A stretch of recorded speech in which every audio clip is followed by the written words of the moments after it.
వందిమా గదుల్లాగా విలేకరులు తయారైపోయారు. నేనేదో ప్రాస కోసం పంచి కోసం చెప్పటంలా. ఇద్దరు పెద్ద నాయకుల ప్రెస్ మీట్లు చూసినప్పుడు, ఈవెన్ అది ప్రెస్ మీట్ కూడా కాదు, వారి నివాసాల్లో వారు ఏర్పాటు చేసుకున్నటువంటి ఒక ఏర్పాటు. ఈయనేమో సీఎంఓలో చేస్తారు చంద్రబాబు నాయుడు గారు ప్రస్తుతం, ఆయనేమో ఆయన నివాసంలో పెట్టుకుంటారు జగన్మోహన్ రెడ్డి గారు. జగన్మోహన్ రెడ్డి గారి చుట్టూ ఒక బృందం, చంద్రబాబు నాయుడు గారు ఎదురుగా ఇంకో బృందం. చంద్రబాబు నాయుడు గారి బృందంలో ఏంటంటే అప్పుడప్పుడు ఎవరెవరు ఏమాడుతున్నారు అనేది కనిపిస్తుంటుంది ఒక్కసారి. ఈయన బృందంలో ఏంటంటే వినిపిస్తూ ఉంటుంది. నాకు తెలిసిన వ్యక్తి పేరు రమేష్, తెలంగాణ అతను, వరంగల్ అనుకుంటా. అతను ఎక్కువగా అడుగుతూ ఉంటాడు. ఈ అడగటం చెప్పటం అనే ప్రక్రియ దాదాపుగా ఏంటంటే అది కూడా స్క్రిప్టెడే నేను అనుకుంటుంది. కాదు అయితే నిరూపించండి కాదని. ఒకటి, చంద్రబాబు నాయుడు గారు ఏంటి అసలు ఎక్కడికి వెళ్తున్నాం మనం? ఈ రోజున నువ్వు అసలు సార్ మేము 40,000 మంది వెళ్ళాము, 40 మంది మా మీద దాడికి ప్రయత్నించారు, 40,000 మంది కనుక తిరగబడితే ఏమయ్యేది అని అడుగుతున్నారు సార్ అని వీళ్ళు హింట్ ఇస్తారు. అప్పుడు చంద్రబాబు నాయుడు గారు హింట్ అసలు నేను అడుగుతున్నా, 40,000 మందిని ఎక్కడికి పోతున్నారు, ఎందుకు, నువ్వు అసలు ఎందుకు మొబిలైజ్ చేసావని నేను అడుగుతున్నా అంటాడు ఆయన. అంటే ఒక ప్రశ్న ఇవ్వడం ద్వారా ఆయనే దానికి సమాధానం రూపంలో విమర్శలు చేయటానికి. ఇటుపక్క జగన్మోహన్ రెడ్డి గారికి వచ్చేసరికేమో దేశామి నేనేమంటున్నాను, అది ఏం డైలాగ్, అది ఏం జాతర అంటే అందిస్తూ ఉంటాడు పక్క నుంచి ఇంకొక అతను.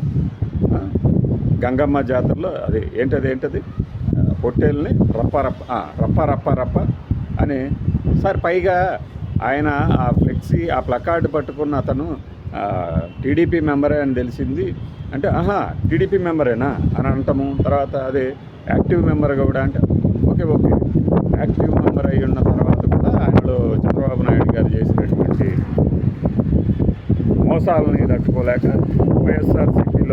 వైఎస్ఆర్సీపీ కార్యక్రమంలోకి అని మాట్లాడతారు. అంటే ఇవన్నీ మనం స్థూలంగా పరిశీలించిన తర్వాత ఏమవుతుంది, మనకి బయటకు వచ్చేదేమో పేపర్లలో వీళ్ళు చేసిన విమర్శలు.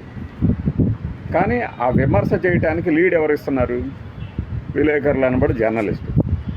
అంటే మీరు ప్రెస్ మీట్ పెట్టిన ఆయన్ని ప్రశ్నించడం మానేసి, అంటే ఆయన అన్న దాంట్లోంచి ఈ సంఘటనలు జరిగినాయి సార్ అంటూ చుట్టూ భజన బృందం చేసినట్టు చేయటం ఏంటి? భజన బృందం కాకపోతే ఇంకేమనాలి? టీడీపీ వాళ్ళేమో టీడీపీకి సంబంధించిన వాదన అందించటము, వైఎస్ఆర్సీపీకి ఏది అనుకూలంగా ఉంటుందో ఆ వాదన అందించటము. అంటే ఏం జరుగుతుంది ఇది? భజన బృందానికి ఇంకేమనాలి, వంది మాగదలానికి ఇంకేమనాలి? ఇంకొక ఆయన ఉన్నాడు, ఆయన ఇంకా ఇందులోకి రాలా. ఆయన వస్తే ఇక మామూలుగా ఉండదు. ఎందుకంటే ఈ మధ్యకాలంలోనే ఒక ఫ్రెండ్ ఎవరో చెప్పారు, ఇంకొక టీవీ ఉంటుందారా అసలు మామూలుగా ఉండదు, దేవుడు అట్ట ఉంటాడు. పవన్ కళ్యాణ్ గారి గురించే.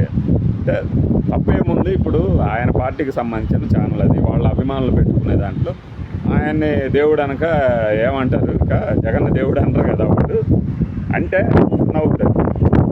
అంటే ఇప్పుడు జర్నలిస్టులు ఎవరు నిజంగా ఇప్పుడు అది మాత్రం చేత మిగతా వాళ్ళు జర్నలిస్టులు కాదా అనవద్దు. మీరు భజన బృందంలాగా, వంది మాగదుల బృందంలాగా తయారు చేసుకొని అందరినీ